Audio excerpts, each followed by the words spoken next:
Erik, you've been watching the world for a while, and you certainly have been watching this situation with Ukraine.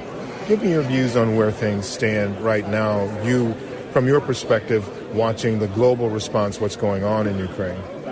Well, we're now entering the 8th month of this conflict, this Russian invasion of Ukraine. And I think few people would have expected when Russia invaded back in February that the Ukrainians would be able to not only resist the invasion so well, but actually push back, of course, with a lot of Western support from NATO, military assistance from the U.S. and European allies, but also just with Ukrainian ability to wage this defense and, as we're now seeing, counteroffensive very well. So I think we're entering a phase of a lot of unpredictability going forward.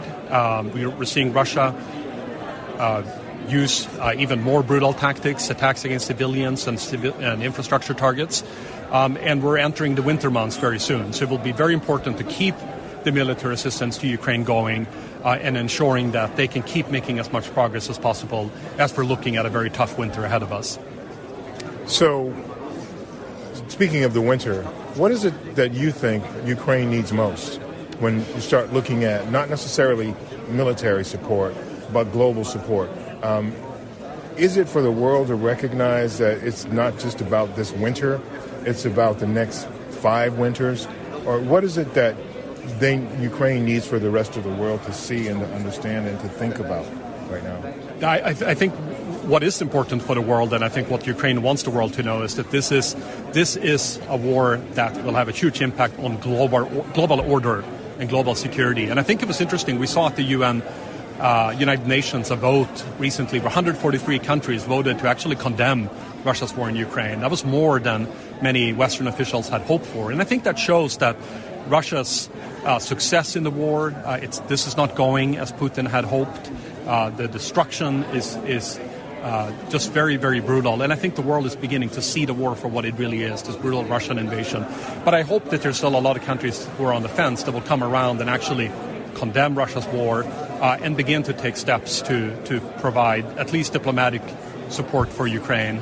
And eventually the international community will have to come in and rebuild Ukraine, and that will require massive support from not just the West, but frankly, countries around the world. So when does that rebuilding start? I mean, because do you wait for this war to end, which we don't know when it will end, or is it possible to start that process now? I think it has to start now. I think waiting for the war to end sends the wrong signal. I think by investing in starting the reconstruction right now, I think that actually helps Ukraine as they are still waging the war.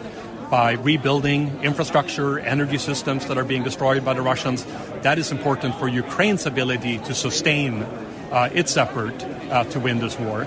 But I think it also sends a message that we are committed to Ukraine's success, and ultimately a Ukrainian success that would lead to Ukraine becoming a modern, a well-functioning, well-governed society that's part of Europe, I think would be the strongest message that we can send to Russia, that an attack on another country is not the right thing to do, but also I think it would send a message to other countries such as China.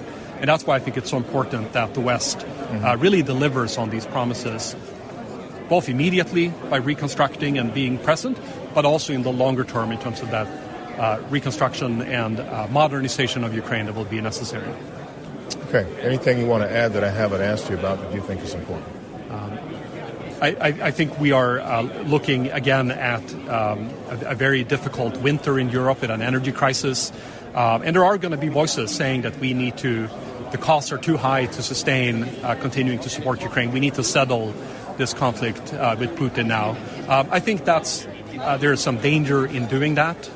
While it may give us a ceasefire, there are no guarantees that Russia will not continue waging this war in the future. And I think our best policy should be to continue supporting Ukraine and let them determine when it's time to sit down and negotiate from the point of view of having leverage going into such negotiations. And that should be our policy. Erik, thank you. Thank you very much, Jay.